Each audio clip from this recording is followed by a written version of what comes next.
Good afternoon, everyone. Today we have a great personality with us. His name is Mr. Ralph Singh, and he's a person with a wealth of wisdom, knowledge and enlightenment in true sense. He's from the US, and he's a writer, and he's also the chair and chief storyteller of Wisdom Thinkers Network. So, hello Uncle, really honored to meet you. It's kind of you. It's a pleasure to be here with everyone. So, Uncle, please tell us something more about yourself. My whole life has been a quest for spiritual truth. That's great, Uncle. I feel that the course of everyone's life is a journey to come closer to God and understand truth. And we'll talk a little bit more about truth and stories and narratives and how that plays into the world. That would be wonderful. And in terms of how it plays into childhood development too. But I often like to say that when a child comes into the world, their first cry is not cry to catch breath, but it's a cry of separation. It's a cry of the awareness of separation from, from being with God. And then their whole life becomes a quest of finding their way back. And if we're lucky enough on the way to find people who are connected with God, then it makes our path so easy. And so my life is totally dependent on Maharaji, Baba Virsa Singh. I guess the key point of my life and the main story, and why I feel stories are so important, and I'm sorry if I'm a little emotional, that's part of where I'm at. But from early childhood, I always felt a companion, felt there was a voice with me guiding me. And when I finished college and was looking at what my future would be, I had studied what I thought were all the world's wisdom traditions, religions, and looked at every political or socio-economic system of how to make the world a better place, which was what I felt education should focus on. Technology, fine, but for what purpose? Technology, innovation, everything's great, but where are our values? Where is our love for each other? Where is the end to the fighting and the killing? And so I was sitting with a friend over a cup of tea, much like we're sitting here, having a normal conversation, and in the blink of an eye, the room disappeared, my friend disappeared, and there in front of me was standing this amazing spiritual being with a diamond-like light shining from his head, and his eyes literally held the universe. He held up his hand and said, "Don't be afraid."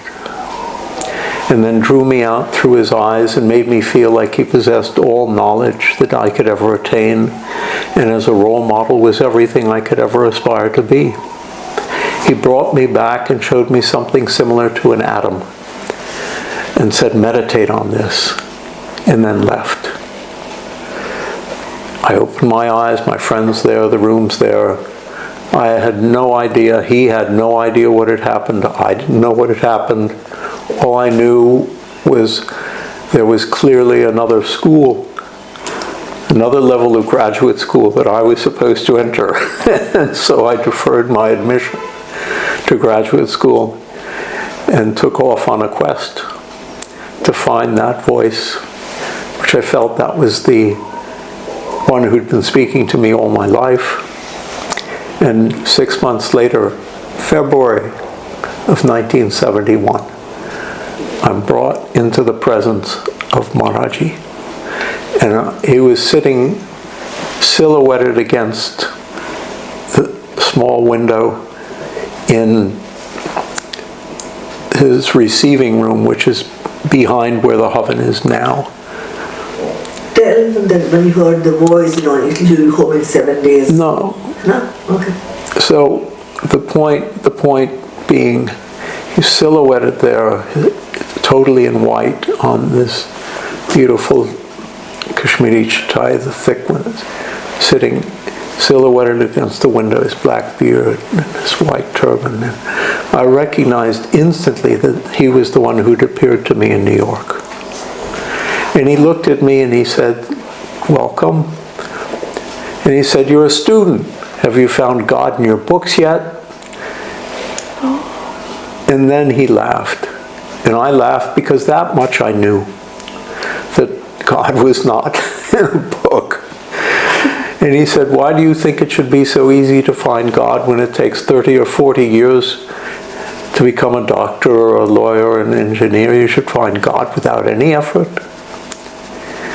And so the story was very simple, that everything is inside you, and the way you connect, the way you learn to connect with God, and all the learning and all the stories from time immemorial, all the stories come through meditation. And here you take this lesson. It's Ek Onkar Satnam Sri Vaheguru. I had never heard those words. I didn't understand Punjabi. I'd never heard it in my life. And he said, "Take these words, here's your lesson, go to your room and recite it like you're cramming for your final exam." Oh. And having been a student for the past umpteen years, cramming was something I knew how to do very well. So I wrote it in English, and was it Gyaniji, Brigadier Saab was translating for me, and Gyaniji was given the responsibility to take care of me, so he took me to his room, and he sat, and I started to recite this, and Maharaj had so much power that he simply flipped the switch, and Nam started going on with such force that I couldn't sleep, I couldn't eat, I didn't know anything.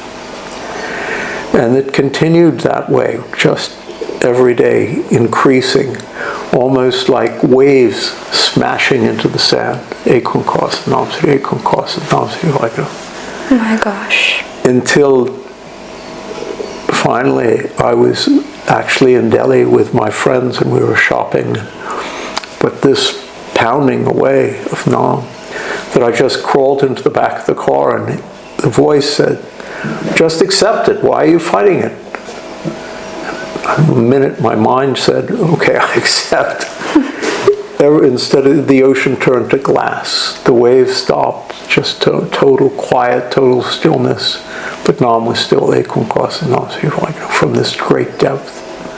When we got back to Gobind Sadan that night, someone came running to the car and said, "Maharaj has been waiting for you. He's waiting for you. Go." And he's meeting with some people and looked over their heads. And he goes, "Now do you accept it or not?" Exactly those words. My God. "Now do you accept that God exists?" And I just laid out flat the thought. And it didn't matter who was sitting there. And he goes, "Now what do you want?" And for me at age 22, he just brought me face to face with God, and he's asking me. He had picked me up from America, carried me across Europe, Afghanistan, down into India. And now he's asking me. I said, "You know everything. What is the order for me? What is my duty?" And he said, "Okay, you're accepted in the school. You stay here, we'll teach you." And so that's the key story of my life, of being accepted in Maharaj's school. And from there, it was a matter of not just the meditation, but the next morning, he took me out to the field, handed me a kasi, which I didn't. In America you have a shovel maybe, but I'd never seen these things. And he proceeded to irrigate vat. Punjabi, do you know what a vat is? It's the mound of dirt that you make to keep, when you irrigate a field, to keep the water in. Yes, yes. So he, from this, it was all in this area where the flat is, from the Lungar all the way out here, he made one straight line. And I'm going behind and looked like a snake trying to do it. Then he took me into the fields, and there was brasim, alfalfa. And he showed me, he gave me a datri, a sickle. And that much I could tell where the handle was, blade. He said, we sit and we cut it, and then we feed this to our animals. He himself, you saw the picture of him plowing in the fields. These were all pictures I took with a simple Kodak Instamatic. But he was so brilliant that he would show himself on the negatives the way he wanted to appear. And so the photos came out wonderfully to see he himself, despite that he was, to me, people may have different interpretations, but to me, he was God in a human form, speaking to me, speaking to everyone inside in their own voice, in their own way. And the greatest storyteller of all times. Because when he would speak, he would always refer back to stories of all the prophets and make them come alive.